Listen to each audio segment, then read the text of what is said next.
बाकी जवन दुनू मुतले रहल सारा बहुत झकास मुतले रहल। और देखो हमनी के लेके आए रहे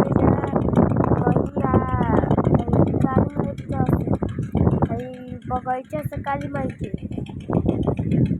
देखो बहुत माना देला समझ आ गई। बाकी हम घूमिए के लिए देखो सूख जाए तो एकदम हेट नहीं सकता। मम्मी बतैले रहली कि सूख जाए तो एकदम हेल्दी सूख हो जाए। अब भाई देखा लो पूरा नज़ारा बहुत अच्छा है।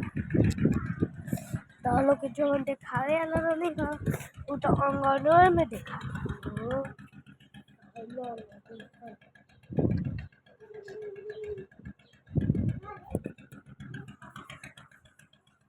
और देखो का करता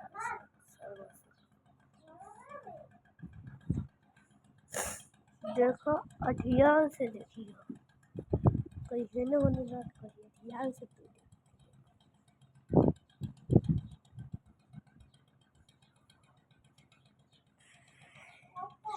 करबे।